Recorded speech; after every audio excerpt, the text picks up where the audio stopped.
थोड़ी मैक्रोस पे भी बात कर लेते हैं। भारत और पाकिस्तान के बीच जारी तनाव के बीच पाकिस्तान ने आगरा पर संयुक्त राष्ट्र सुरक्षा परिषद की बंद कमरे में बैठक हुई है।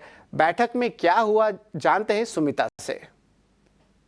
जी, पाकिस्तान को काफी स्क्रूटनी फेस करनी पड़ी है यूएनएससी पे। पाकिस्तान याद होगा आपको कि उसने क्लोज्ड कंसल्टेशंस मांगी थी यूएनएससी से अपना साइड प्रेजेंट करने के लिए, बट वो जो गैम्बिट था कि डिप्लोमेटिक आउटरीच करने का यूएनएससी तक, वो it has fallen flat. In fact sources हमें बता रहे हैं कि यूएनएससी के मेंबर्स ने क्वेश्चन किया है और पाकिस्तान को कि क्या लश्कर ए तोयबा भी इन्वॉल्व था उस डास्टर्डली टेररिस्ट अटैक में जिसमें एटलीस्ट 26 लोगों की जान चली गई। बहुत ही बुरी तरीके से वो टूरिस्ट ये जम्मू एंड कश्मीर के पहलगाम में हुआ।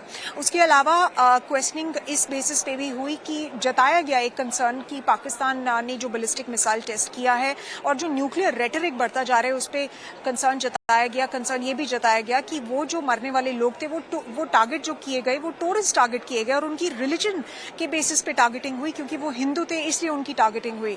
उसके अलावा सोर्सेज ये भी बता रहे हैं कि पाकिस्तान को एडवाइज किया गया कि इंडिया से जो इशू है वो रिजॉल्व किया जाए, बायलैटरल रिलेशंस के बेसिस पे बायलैटरली इस चीज को सुलझाया जाए। आपको याद होगा कि इंडिया भी जो है, चाहे पाकिस्तान अपनी आउटरीच बढ़ा रहा है कंट्रीज में, बट उसको ज्यादा सपोर्ट नहीं मिल रहा। आप देखेंगे कि इंडिया का सपोर्ट किस तरीके से है कि जो बड़े बड़े ग्लोबल पावर्स है उनको ब्रीफ किया गया है, परमानेंट मेंबर्स को ब्रीफ किया गया यूएनएससी के 5 और नॉन परमानेंट मेंबर्स को भी इस इशू के बारे में ब्रीफ किया गया है।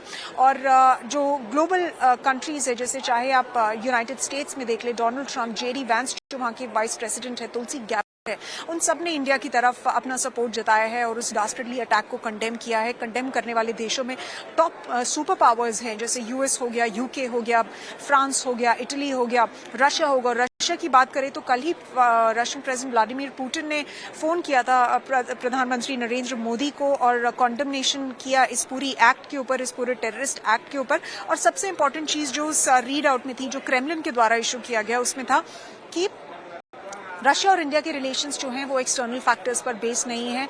तो ये जो है ये काफी एक सॉलिड सपोर्ट दर्शाता है इंडिया के लिए किस तरीके से ग्लोबली आ रहा है। धन्यवाद सुमिता, आपने जो इम्पोर्टेंट अपडेट्स बताए इंडिया पाकिस्तान को लेके। लेकिन of course earning specific reaction भी स्टॉक में देख लेते हैं। चार्ट